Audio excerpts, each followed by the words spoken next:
ശബരിമലയിലെ യുവതീ പ്രവേശനത്തിൽ ഏപ്രിൽ 7 മുതൽ നിർണായക വാദം കേൾക്കൽ. ചീഫ് ജസ്റ്റിസ് അധ്യക്ഷനായ 9 അംഗ ഭരണഘടനാ ബെഞ്ച് ഹർജികൾ പരിഗണിക്കും.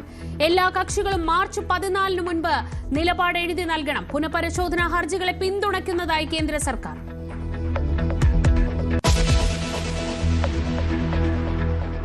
തെരഞ്ഞെടുപ്പിനിടെ യുവതീ പ്രവേശനത്തിൽ നിലപാട് പറയേണ്ടി വരുമെന്ന സമ്മർദ്ദത്തിൽ സർക്കാരിന്റെയും പാർട്ടിയുടെയും വ്യത്യസ്ത നിലപാടായിരിക്കുമെന്ന് എം വി ഗോവിന്ദൻ.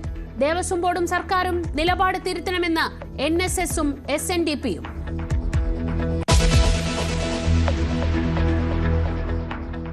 ഇന്ത്യയിൽ മുസ്ലിങ്ങൾ സുരക്ഷിതരെന്ന് കാന്തപുരം AP അബൂബക്കർ മുസ്ലിയാർ.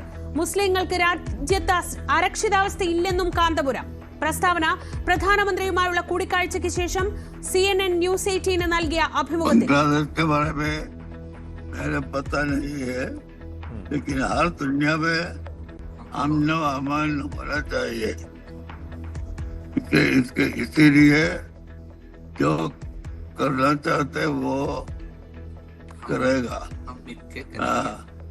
अमेरिका जब ईरान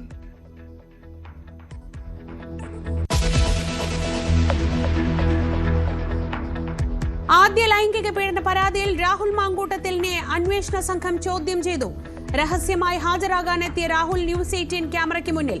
പ്രത്യേക ചോദ്യാവലി തയ്യാറാക്കിയുള്ള ചോദ്യം ചെയ്യൽ 3 ദിവസം നീളും.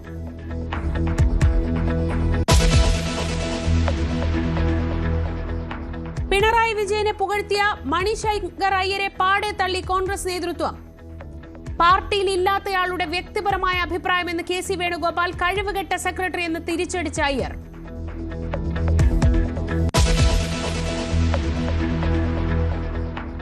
നടൻ പ്രേംകുമാറിനെ ഒപ്പം നിർത്താൻ കോൺഗ്രസ്. KC വേണുഗോപാൽ ചർച്ച നടത്തി. നിയമസഭാ തെരഞ്ഞെടുപ്പിൽ UDF സ്ഥാനാർത്ഥി ആയേക്കില്ല. CPMന്റെ അനുനയ നീക്കത്തിന് വഴങ്ങാതെ പ്രേംകുമാർ. VS അച്യുതാനന്ദന്റെ മുൻ PA A സുരേഷ് UDFനൊപ്പം നാളെ പുതുയുഗയാത്രയുടെ ഭാഗമാവും. മലമ്പുഴയിൽ മത്സരിക്കുന്ന കാര്യത്തിൽ ധാരണ.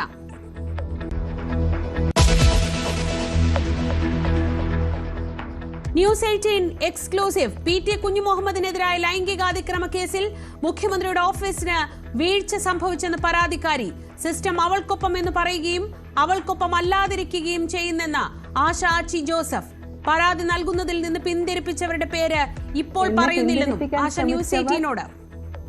മറ്റു കാര്യങ്ങൾ ചെയ്യുന്നതിനേക്കാളും വലിയൊരു ദോഷം ചെയ്യുകയല്ല ചെയ്തിരിക്കുന്നത്. അവരുടെ ക്രൈം അതാണ്. അതെനിക്ക് നല്ല ബോധ്യമുണ്ട്. അത് ആവശ്യമുള്ള സമയത്ത് ഇതിനെ സഹായിക്കുമെന്നുണ്ടെങ്കിൽ തീർച്ചയായിട്ടും ഞാനത് പുറത്തു പറയാൻ തീരുമാനിച്ചിട്ടുണ്ട്. പക്ഷെ ഇപ്പോൾ പുറത്തു പറയുന്നില്ല എന്നുള്ളത് മാത്രമേ ഉള്ളൂ.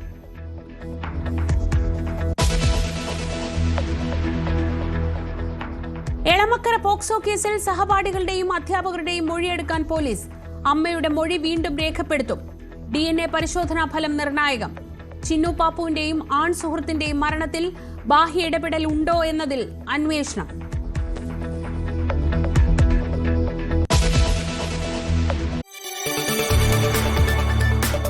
കൂടുതൽ വാർത്തകൾക്ക് News 18 Keralam YouTube channel subscribe ചെയ്യുക.